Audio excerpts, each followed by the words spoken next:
Hello friends, आज के class में हम डाइस के बारे में जानेंगे। पिछली कक्षा का वीडियो अगर आप देखे होंगे तो हम डाइस का फर्स्ट क्लास लिए थे और बताए थे कि डाइस टू टाइप्स के होते हैं। अगर किन्हीं का फर्स्ट क्लास छूट गया हो तो आप पिछले वीडियो को देखकर अच्छी तरह से समझ सकते हैं। फिर भी हम कुछ इस क्लास में पिछले क्लास के वर्ड को रिपीट कर रहे हैं कि डाइस टू टाइप्स के होते हैं। फर्स्ट स्टैंडर्ड डाइस और सेकंड जनरल डाइस।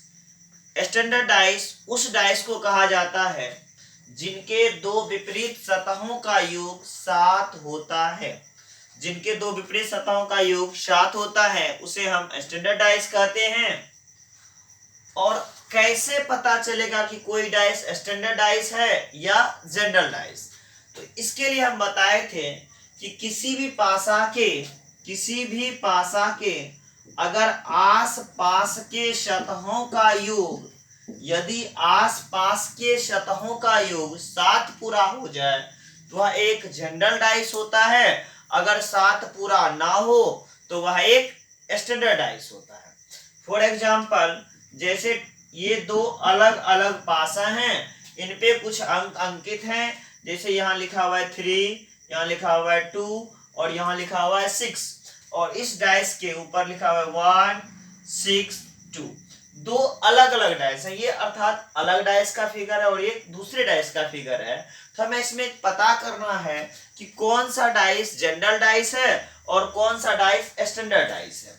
चलिए पहले देखते हैं हम क्या बोले। यदि आसपास के सतहों का योग 7 हो तो वह एक जनरल डाइस होता है। अगर 7 ना हो तो वह क्या हो गया? स्टैंडर्ड डाइस होता है। क्या बताया फिर से देख लीजिए। यदि आसपास के फलकों का योग 7 हो जाए तो वह एक जनरल डाइस होता है और 7 ना हो तो वह एक स्टैंडर्ड डाइस होता है। आसपास जैसे इस दोनों को जोड़िए, 3 और 2 का योग कितने हो गए? 5। इन दोनों को जोड़िए, 6 2 8। इन दोनों को जोड़िए, 6 3 9। देखिए कहीं भी आसपास के दो फलकों का योग 7 पूरा ना हुआ, यह जो है एक स्टैंडर्ड डाइस का फिगर है।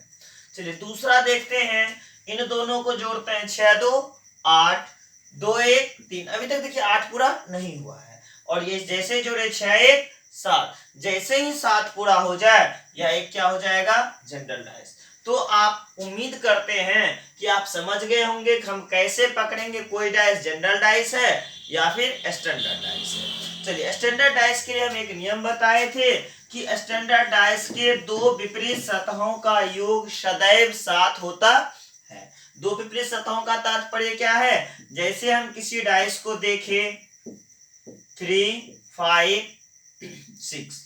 अब यह एक डाइस है, हमें देखना है कि यह कौन सा डाइस है। 3 5 8 5 6 11 6 3 9। क्या हुआ? कहीं भी अगर 7 पूरा ना हुआ तो दिया गया फिगर किसका है? स्टैंडर्ड डाइस का है।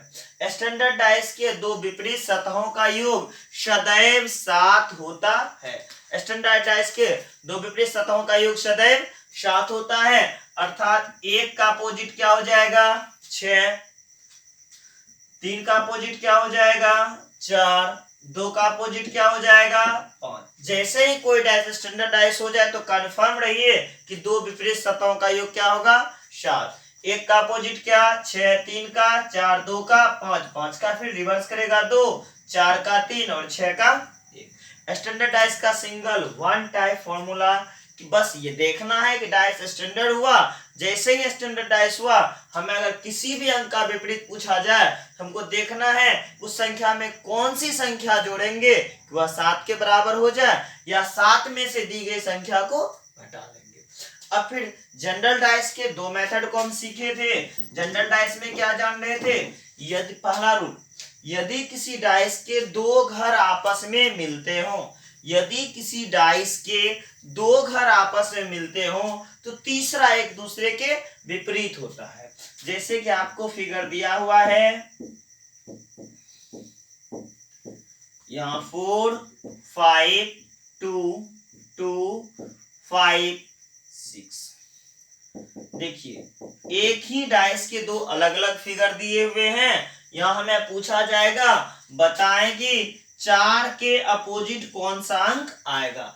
तो जनरल डाइस का पहला रूल हम आपको बताए थे, यदि किसी पासा के दो घर आपस में मिलते हो तो तीसरा एक दूसरे के विपरीत होगा। दो घर का तात्पर्य देखिए, यहाँ भी 2 और 5 है और यहाँ भी क्या है 2 और 5 है। अगर दो घर आपस में मिलते हो तो तीसरा क्या हो जाएगा, एक दूसरे के विपरीत हो जाएगा।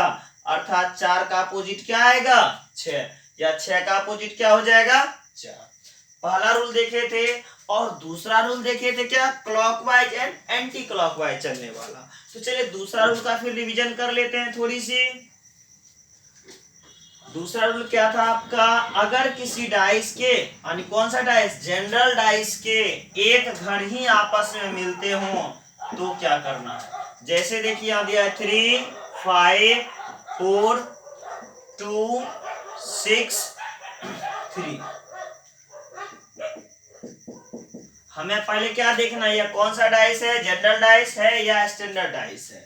जैसे ही देखे 5 3 8 5 4 9 4 3 7, जैसे ही किसी भी स्टेप में 7 पूरा हो जाए तो दिया गया फिगर जनरल डाइस का है। इस स्टेप को देखने की कोई आवश्यकता नहीं है, किसी भी स्टेप में अगर 7 पूरा हो जाए तो वह किसका हो जाएगा, जनरल डाइस का। अब देखिए यहाँ दो घर वाला तो नियम फॉलो नहीं कर रहा है, क्योंकि दो घर यहाँ आपस में मैच नहीं कर रहे हैं। अगर एक ही घर आपस में मैच करे, कितने घर मैच करे, एक ही घर आपस में मैच करे। देखिए यहाँ भी क्या है 3 है, यहाँ भी क्या है 3 है, एक घर आपस में मैच कर रहे हैं। अगर एक घर आपस में मैच करे तो, अगर कितना घर आपस में मैच करे, एक घर ही आपस में मैच करे तो या तो हम क्लॉकवाइज चलेंगे या तो हम एंटी क्लॉकवाइज चलेंगे। देखिए 3 लिख दिए, 3 के बाद क्लॉकवाइज में क्या लिखा हुआ है 4, 4 के बाद क्या लिखा हुआ है 5, 3 4 5, 3 4 5 लिख दिए, 3 4 5। अब अगर हम पहले डाइस का क्लॉकवाइज चले हैं तो दूसरे डाइस का भी हमें क्लॉकवाइज ही चलना है। दूसरे डाइस का भी हमें क्या चलना है, क्लॉकवाइज ही चलना है। तो देखिए 3 के नीचे का घर क्या करेंगे, हम खाली छोड़ देंगे। इसके बाद फिर क्लॉकवाइज चले तो क्या हो गया 6, 6 के बाद चले तो क्या हो गया 2, 3 तो हम पहले ही लिख चुके हैं। डाइस में जो अंक होते हैं वह कहां से कहां तक होते हैं, 1 से लेके 6 तक के अंक होते हैं, 1 से लेके 6 तक के अंक होते हैं। देखिए मैं इसमें से कौन सा अंक है जो नहीं लिखा, 1 से 6 के बीच ऐसा कौन सा अंक है जो यहाँ नहीं लिखा गया। देखिए 1 नहीं लिखा गया है, यहाँ क्या लिख देंगे हम 1। तात्पर्य 3 का अपोजिट 1 हुआ, 4 का अपोजिट 6 हुआ, 2 का अपोजिट 5 हुआ। अगर रिवर्स बोले 5 का 2, 4 का 6, 3 का 1। यह सिर्फ इस फिगर के लिए है। चलिए यहाँ तक क्लास में हम देखे थे। अब इससे थोड़ा सा हम आगे बढ़ते हैं। आगे जो हम बढ़ रहे थे वह क्लास क्या था, आपको पूछा गया था, एक सवाल हम पूछे थे, फिर से हम रिपीट करते हैं। जैसे कि एक डाइस की 2 स्थितियां दी गई है, 2 स्टेज दिया गया है, स्टेप 1 स्टेप 2। इस स्टेप में लिखा हुआ है 3 4 2 पहला स्टेप, दूसरे स्टेप में 3 4 और यहाँ क्या दिया हुआ है 5। चलिए आपको लिखा हुआ है 3 2 4, यहाँ 3 4 एंड 5। तो हमें बताएं कि 4 के अपोजिट कौन सा अंक आएगा। तो हमें क्या बताएं, 4 के अपोजिट आने वाला अंक क्या है। देखिए अब हमें पहले क्या देखना है, दिया गया डाइस कौन सा डाइस है, जनरल डाइस है या यह स्टैंडर्ड डाइस है। पहले जोड़ लीजिए, 3 2 5, अभी तो नहीं हुआ है 7, 4 2 6, 4 3 7। जैसे ही 7 पूरा हो गया यह एक जनरल डाइस है और जनरल डाइस के फॉर्म से बनाएंगे। यदि किसी पासा के 2 सतह आपस में मिलते हो तो तीसरा अपोजिट होगा। देखिए यहाँ 3 और 4 यहाँ भी है, 3 और 4 यहाँ भी है। क्या हो गया, 2 सतह आपस में मैच कर गए तो क्या हो गए, 2 के अपोजिट 5 हो गए। 2 का अपोजिट क्या हो गए 5। लेकिन मुझे क्या पूछा जा रहा है कि 4 का अपोजिट क्या होगा। किसका अपोजिट पूछा जा रहा है, 4 का। देखिए यहाँ 4 का अपोजिट क्लियर नहीं हो रहा है, सिर्फ हमें क्लियर क्या होगा इससे रूल से, 2 का अपोजिट 5 होगा, 4 का हमें नहीं पता। तो 4 का हो कौन सकता है हम ये देखते हैं। हम जानते हैं डाइस में कहां से कहां तक अंक लिखे रहते हैं, 1 से लेके 6 तक। देखिए हमको 4 का अपोजिट चाहिए, पहले क्या करते हैं 1 से 6 तक का अंक लिखते हैं, 3 4 5 और 6। अब 4 के अपोजिट जो अंक आएंगे वह 1 से लेके 6 के बीच की ही कोई संख्या होगी। हमें 4 का अपोजिट चाहिए, कोई भी अंक सेल्फ का अपोजिट नहीं होता है, तो 4 का अपोजिट भाई कभी भी 4 नहीं होगा। क्लियर हो गए। हम निकाले क्या है, 2 और 5 एक दूसरे के क्या है, अपोजिट है। 2 और 5 एक दूसरे के अपोजिट हैं, क्योंकि आप जान रहे हैं दो संख्या आपस में मिले तो तीसरा एक दूसरे के विपरीत होता है, अर्थात 2 5 कभी चेंज होने वाला नहीं है। तो इसका अर्थ ये भी हुआ कि 2 और 5 कभी भी अपोजिट में नहीं आएगा। अब एक चीज और है कि जो पड़ोस में हो वह कभी अपोजिट नहीं आएगा, क्योंकि अपोजिट वाला आपको दिखेगा ही नहीं। देखिए 4 के पड़ोस में क्या है, 2 और 3। 2 तो मैंने पहले से ही कट कर दिया, इसका मतलब 3 भी इसके पड़ोस में नहीं आ सकता है, 3 भी इसके पीछे नहीं आ सकता, क्योंकि 3 इसके क्या है, पड़ोस में है। अब आगे देखते हैं, 4 के बगल में 3 और 5 है तो पीछे नहीं हो सकता, 3 और 5 हम पहले से कट करके रखे हुए हैं। इसका अर्थ क्या है, 4 के अपोजिट में या तो 1 होगा या तो 6। हमारे ऑप्शन में 1 या 6 ले तो ही हम ऑप्शन दे सकते हैं, आंसर दे सकते हैं। आई मीन कि 1 या 6 होगा, कंफर्म नहीं कर सकते कि 1 ही होगा या 6 ही होगा। ऑब्लिक में है या तो 1 होगा या तो 6 होगा, 6 होगा या तो 1 होगा, कंफर्म हम नहीं कर सकते। इतना लंबा चौड़ा आपको नहीं करना है। अगर दो घर आपस में मिल जाए तो हमें देखना है कि इस डाइस में कौन सी संख्या है जो नहीं लिखी गई है। देखिए इस पूरे डाइस में कहीं भी आपको 1 दिख रहा है, 2 का अपोजिट तो हम 4 5 निकाल दिए थे, इस डाइस में कहीं भी 1 लिखा हुआ हमको नहीं दिख रहा है और ना ही 6 दिख रहा है। तो जो नहीं दिख रहा है वही तो पीछे है, वही तो उसका अपोजिट है। 1 4 का अपोजिट क्या हुआ, या तो 1 या तो 6। हम उम्मीद है कि इस वाले में यानी ऑब्लिक वाले में अब आपको कोई परेशानी नहीं हो रही होगी। चलिए एक और देखते हैं क्वेश्चन हम, वैसे क्वेश्चन जिसमें अंक ना लिखकर बिंदु बनाया गया हो। देखिए अंक में रहे या बिंदु में रहे, दोनों का तात्पर्य एक है। जैसे हम लूडो का लेते हैं छक्का, तो उसमें क्या आता है, 1 2 ना लिख करके बिंदु बनाया हुआ रहता है, बस हमें उसी बिंदु के आधार पे आंसर देना है।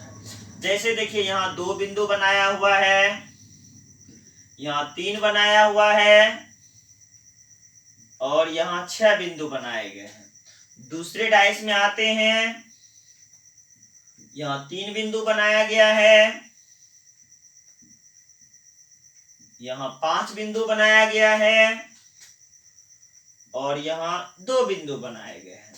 बस अब देखिए जैसे हम पढ़ क्या रहे थे अंक में, तो इस तरह बिंदु को हम काउंट कर लें और देखना है कि कितना लिखा हुआ है। जैसे आप देखिए काउंट करिए, 1 2 अर्थात यहाँ क्या है, 2 है, यहाँ 1 2 3 है अर्थात यहाँ 2 लिखा हुआ है, यहाँ 3 है, इसका वैल्यू 6 है, इसका वैल्यू 3 है, इसका वैल्यू 5 है और इसका वैल्यू क्या है, 2 है। अब हमें अगर कोई क्वेश्चन दे तो हम इसका तुरंत जवाब दे सकते हैं। पहले देखना क्या है, डाइस कौन सा है, जनरल डाइस है या यह स्टैंडर्ड डाइस है। तो चलिए इसको देखते हैं कि यह डाइस कौन सा है। 3 2 5 6 3 9 6 2 8। अभी तक तो यह हमें स्टैंडर्ड डाइस लग रहा है। सेकेंड स्टेप में देखते हैं 5 2 7। जैसे ही 7 पूरा हो जाए, इसका तात्पर्य क्या है, यह एक जनरल डाइस है। चलिए जैसे ही जनरल डाइस हो गया, अगर हमें पूछा जाए कि बताएं कि अगर हमें पूछा क्या जाए, बताएं कि 5 के अपोजिट क्या आएगा, 5 के अपोजिट क्या आएगा। पहले देखते हैं क्या 2 घर आपस में मैच कर रहे हैं। पहला रूल देखते हैं, यहाँ देखिए 3 और 2 है, यहाँ भी क्या है 3 और 2 है। 2 घर अगर आपस में मैच करे तो तीसरा एक दूसरे के अपोजिट होगा। तो 5 का अपोजिट क्या हो जाएगा, 6। 5 का अपोजिट क्या हो गया, 6। देखिए बिंदु वाले से अब कोई परेशानी नहीं होनी चाहिए। बिंदु को हमें सिर्फ क्या करना है, काउंट करके लिख देना है। बिंदु को क्या करना है, काउंट करके लिख देना है। चलिए एक नया स्टेप देखते हैं कि बिंदु के अलावे और कौन सी संख्या हो सकती है। जैसे कि हम देखते हैं कि डाइस में कभी कभी अंक ना लिख करके अल्फाबेट्स लिखे हुए रहते हैं। जैसे दिया हुआ यहाँ ए, यहाँ सी और यहाँ डी, ये स्टेप 1 है। डी, बी और एफ ये स्टेप 2 है। अब देखिए जैसे ही अल्फाबेट में यह आ जाता है, इसका तात्पर्य क्या है, यह एक जनरल डाइस है। स्टैंडर्ड डाइस सदैव अंक से होता है, अंक के अलावा अदर कोई चीज रहे तो वह एक जनरल डाइस होगा। और हमें जो पूछा जाएगा क्वेश्चन कि बताएं कि एफ के अपोजिट क्या होगा, जैसे क्या पूछा गया, एफ के अपोजिट क्या होगा। तो पहले देखते हैं क्या दो घर आपस में मिलते हैं। यहाँ देखिए मिलने वाले घर क्या है, एक डी यहाँ भी है और एक डी यहाँ भी है। इसके अलावा इसमें ए सी है और इसमें बी है, अर्थात एक ही घर मिल रहा है। तो हम कौन सा रूल पे चलेंगे, क्लॉकवाइज या एंटी क्लॉकवाइज रूल पे। डी मिल गए, डी लिखे, डी के बाद हम चल रहे हैं क्लॉकवाइज, डी के बाद हम क्या लिखेंगे, सी लिखेंगे। सी के बाद हमें क्या मिल रहा है, ए मिल रहा है, क्या लिख दिए हम, ए लिख दिए, डी सी ए। चलिए अब डी का घर यहाँ क्या कर देंगे, खाली छोड़ देंगे। डी के बाद क्या लिखा हुआ है, एफ, एफ लिखे, एफ के बाद क्या लिखा हुआ है, बी। हो गया पूरा। अब हमें नहीं पता किस घर में क्या आएगा, अगर कोई एक नया ऑप्शन है तो हम लिख सकते हैं, ये नहीं कि ए बी सी डी यहाँ ई लिख लिए। यह उनके ऑप्शन पे डिपेंड करेगा कि क्या इसके लिए ई लिया गया है या नहीं लिया गया। वैसे हमें पूछा किसका गया अपोजिट, एफ का। तो जब एफ का अपोजिट सी आ ही रहा है तो हम इसके बारे में दिमाग क्यों लगाएं, क्यों अपने टाइम को वेस्ट करें। हम डायरेक्ट क्या लिख दें, सी के अपोजिट क्या आएगा, एफ आएगा। सी का अपोजिट क्या आएगा, एफ आएगा, अर्थात एफ का अपोजिट क्या आएगा, सी आएगा। चलिए दूसरा टाइप हुआ, एक और टाइप देखते हैं जिसमें क्या आपको कोई ना कोई चित्र बना हुआ रहता है। अंक के अलावे आपको क्या देगा, कोई ना कोई चित्र बना हुआ सवाल देगा। जैसे ध्यान से देखिएगा,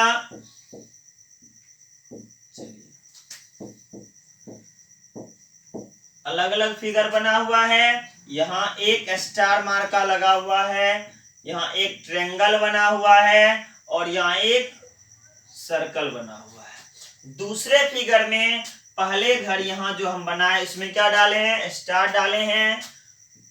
दूसरे वाले में क्या डाले हैं, हैच डाले हैं। और तीसरे वाले में हम क्वेश्चन टैग लगाए हैं। अब देखिए हमें जो पूछा जा रहा है, क्वेश्चन हो रहा है कि इन दोनों डाइस को अगर देखा जाए तो बताएं कि स्टार के अपोजिट कौन सी संख्या यानी कौन सा चिन्ह आएगा, स्टार का अपोजिट क्या आएगा, स्टार का अपोजिट क्या आएगा। और हमें ऑप्शन जो मिला है वह ऑप्शन क्या मिला हुआ है, पहले में सर्किल मिला हुआ है, दूसरे में ट्रायंगल मिला हुआ है, तीसरे में अल्फा लिखा हुआ है, सॉरी तीसरे में अल्फा लिखा हुआ है और चौथे में जो है हमें क्वेश्चन मार्क का चिन्ह दिया हुआ है। बस देखना है कि क्या आएगा। चलिए नन ऑफ दीज का ऑप्शन भी नहीं है और ना he can not be determine का ऑप्शन है, बस 4 ऑप्शन ही मेरे पास है, इसी में से किसी एक का आंसर देना है। चलिए पहले देखते हैं क्या दो घर मैच कर रहा है, बिल्कुल नहीं कर रहा है, सिर्फ एक घर मैच कर रहा है। दोनों जगह क्या मिल रहा है, स्टार। तो हम क्या किए, पहले घर पे स्टार दिए, स्टार के बाद देखिए हम क्लॉकवाइज चले तो क्या मिलेगा, ट्रायंगल। ट्रायंगल के बाद देखिए क्या मिलेगा हमें, सर्कल। ट्रायंगल के बाद क्या मिल गया हमको, सर्कल मिल गया। अब दूसरे घर में आते हैं, स्टार के बाद क्या है, यह जगह खाली रहेगा। इसके बाद हम क्या देंगे, हैच। हैच के बाद क्या देंगे, क्वेश्चन टैग। हैच के बाद क्या है, क्वेश्चन टैग जो था उसे लिख दिए। अब इसके बाद फिर स्टार, तो घर खाली हो गया। अब देखिए मैं पूछ रहा है स्टार के इस जगह पे अपोजिट पे क्या आएगा, हमें क्या है, त्रिभुज का अपोजिट है, चाह रहा है हैच का अपोजिट त्रिभुज। क्वेश्चन टैग सर्किल का अपोजिट, सर्किल का अपोजिट क्वेश्चन टैग। अब देखिए ये जो है स्टार का अपोजिट नहीं है, नहीं है, ये क्या है, यहाँ कोई संख्या आएगा, ये तो सर्किल है, यहाँ क्या आएगा हमें नहीं पता। देखिए त्रिभुज, त्रिभुज हैच का अपोजिट है, सर्किल क्वेश्चन टैग का अपोजिट है और वाट जो है सर्कल, ये जो है क्वेश्चन टैग वह सर्कल का अपोजिट। अर्थात इस संख्या पे, इस जगह पे जो आएगा कोई एक नया चिन्ह आएगा और नया चिन्ह हमें किसका मिला हुआ है, अल्फा का। अगर कैन नॉट बी डिटरमाइंड रहता तब हम वो आंसर देते, लेकिन यहाँ ऑप्शन नहीं है, एक नया चिन्ह आया हुआ है, इसका मतलब इस जगह पे कौन सा नया चिन्ह का प्रयोग किया जाए, किसका, अल्फा का। यहाँ कौन सा हो जाएगा नया चिन्ह, अल्फा का। अगर नया चिन्ह रहे तो हमें वह नया चिन्ह देना है, अगर ना रहे तो नहीं देना है। चलिए अब आगे हम सवाल देखते हैं, आगे सवाल देखते हैं कौन सा, देख लीजिए थोड़ा सा।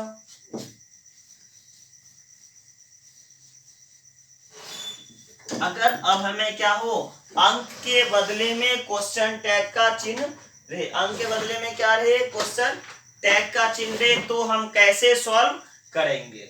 पहले हम क्या बनाएंगे, दो चिन्ह बनाएंगे, फिर सवाल का जवाब देंगे। आप लोग को अगर अभी तक कोई दिक्कत हो रही हो, परेशानी हो रही हो, तो आप कमेंट के माध्यम से बता सकते हैं कि हमें कोई परेशानी हो रही है। और फिर अगर आपको हमारा वीडियो पसंद आ रहा हो तो लाइक और शेयर करते चलें, और आप भी जुड़े, अपने दोस्तों को भी इस वीडियो से जोड़ते चलें, ताकि हर एक की पढ़ाई बढ़े और हम लोग मिलके आगे बढ़े। चलिए देखिए फिगर बनाते हैं।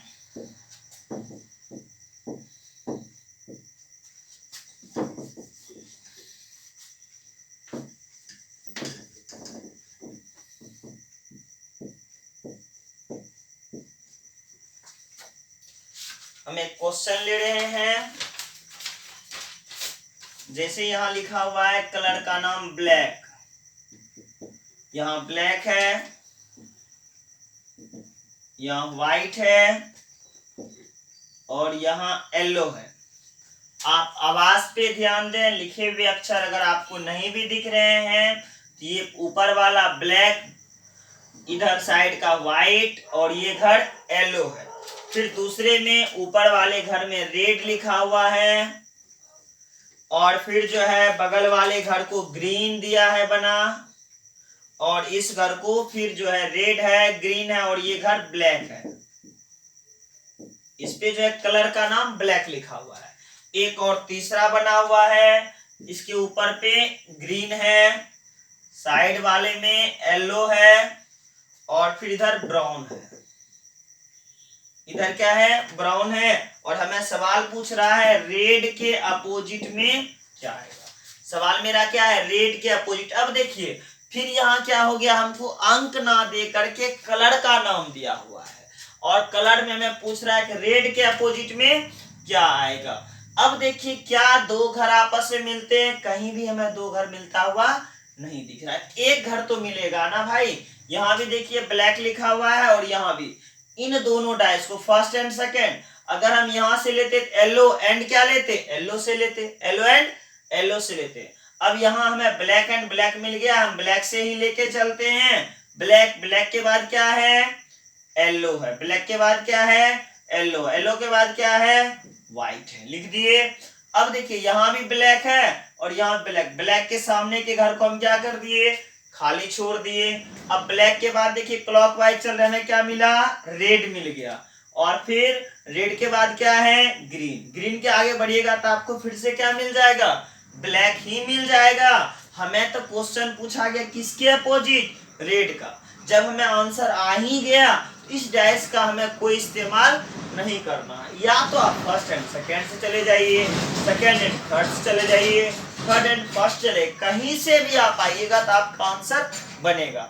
मैंने पहले भी कहा था कि पिछले वीडियो में आपको एक ही डाइस को अलग अलग तरीके से बना के दिखाए हैं, हम उससे क्लास को आज आगे बढ़ाए हैं। और डिफरेंस टाइप ऑफ डाइस, विभिन्न प्रकार के डाइस, और उस पे लिखे गए अंक के बदले में अदर कोई नाम रहे तो कैसे बनाएंगे, आज वो सॉल्व कर रहे हैं। तो यहाँ क्या, येलो का अपोजिट क्या आ गया, रेड, अर्थात मेरा आंसर क्या है, रेड का अपोजिट भी क्या हो गया, येलो। देखिए एकदम बिल्कुल वही नियम में कोई परिवर्तन नहीं करना है। जैसे ही नया क्वेश्चन आए, अंक के बदले में अदर कुछ लिखा हुआ रहे, तो सबको जनरल डाइस के रूल से बनाना है। जनरल डाइस का पहला नियम कि यदि दो घर आपस में मिलते हो तो तीसरा एक दूसरे के अपोजिट होगा, नहीं तो या तो क्लॉकवाइज चलना है या तो एंटी क्लॉकवाइज। चलिए अब ओपन डाइस देखते हैं बना के, ओपन डाइस का सवाल कैसा रहता है। ओपन डाइस अर्थात खुला हुआ डाइस, जैसे आपको लिखा हुआ रहे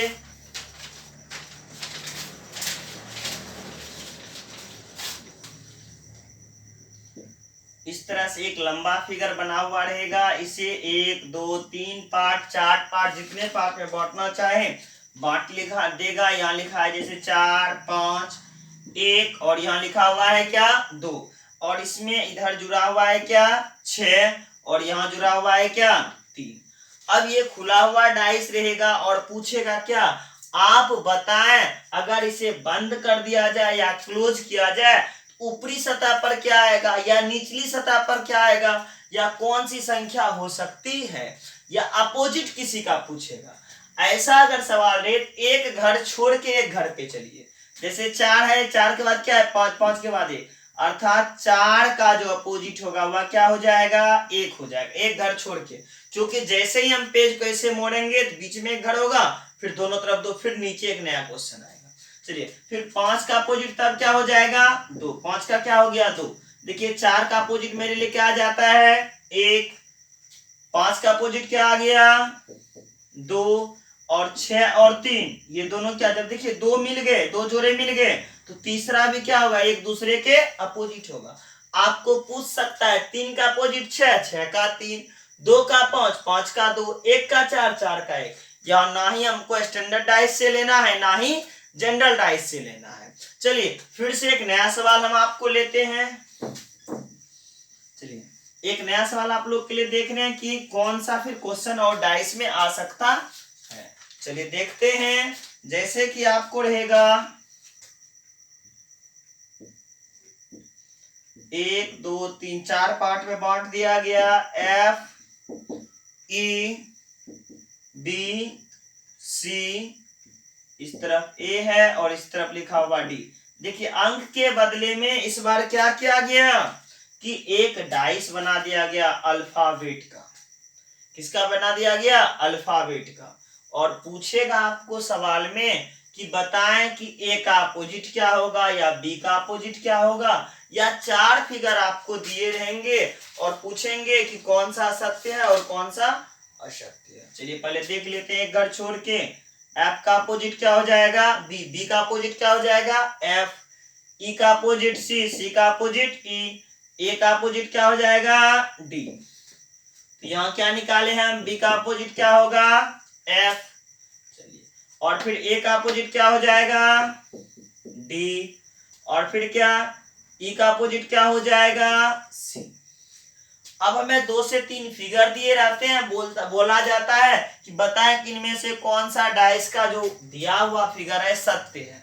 जैसे इस तरह से आपको दिया रहेगा बना के कि आपको चूज करना है 4 ऑप्शन है कौन सा फिगर सत्य है। अगर यह डाइस है तो कौन सा फिगर हो सकता है और कौन सा फिगर नहीं हो सकता। जैसे A में रहेगा B C और ये D।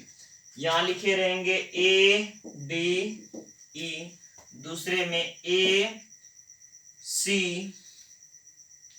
E तीसरे वाले में B A B A C और चौथे वाले में F D। तो बताएं कि अगर यह डाइस बनाएंगे तो कौन सा फिगर आ सकता है। देखिए जब भी आएगा इनमें से कोई 3 अंक ही आएगा यानी प्रत्येक जोड़ा से एक एक अंक दिखेगा। हमको 2 अंक कभी दिख ही नहीं सकता दोनों अंक क्योंकि ये क्या होगा दूसरे के अपोजिट यानी पीछे A के नीचे जो होगा 3 डायमेंशनल फिगर है तो हम 3 अंक 3 चीज ही देख सकते हैं चौथा फलक देख ही नहीं सकते। देखिए यहाँ क्या दिख रहा है हमको A D E A D एक साथ दोनों दिख गया इसका मतलब ये वाला सत्य नहीं है। यहाँ देखिए A E C A है ठीक है E भी ठीक है हमको इस डाइस का कोई अंक नहीं मिला अर्थात गलत है। चलिए इसमें देखिए F A D F चल दिख गया इस घर का ठीक है A दिख गया इस घर का ठीक है लेकिन देखिए D दिख गया इसी घर का ये भी नहीं हो सकता। यानी प्रत्येक घर से ये तीनों जोड़े से एक एक अंक हमको दिखना चाहिए। यहाँ से क्या दिख गया B ठीक है C दिख गए इस घर से और A दिख गए इस घर से। देखिए B दिखा A दिखा लेफ्ट राइट कॉम्बिनेशन से कोई लेना देना नहीं है। सिर्फ एक एक घर हमको दिखना चाहिए, 2 अंक में से 1 अंक, 2 अंक में से 1 अंक और 2 अंक में से 1 अंक, इसमें प्रत्येक का दिख रहा है, अर्थात मेरा आंसर क्या होगा, सी होगा। अब हम उम्मीद करते हैं कि आप लोग को डाइस में कहीं से कोई समस्या नहीं होगी। अगर अभी भी कोई समस्या आ रही हो तो आप कमेंट के माध्यम से हमें बता सकते हैं, हम उसे दूर करने की भरपूर कोशिश करेंगे ताकि आपको किसी भी प्रकार का डाइस में समस्या ना हो। नेक्स्ट क्लास में हम मैथ का एक नया चैप्टर लेके आएंगे और फुल्ली अब जो चैप्टर चलेगा आपको फुल सॉल्यूशन के साथ, ऐसा नहीं जिस तरह से 1 क्लास 2 क्लास का नहीं, फुल क्लास का चलेगा। तो आप लोग जुड़िए और अपने दोस्तों को भी जुड़िए हमारे चैनल से, जितनी ज्यादा होगी संख्या उतना ज्यादा बेहतर करने में अच्छा रहेगा। चलिए आज के लिए इतना ही, ओके बाय।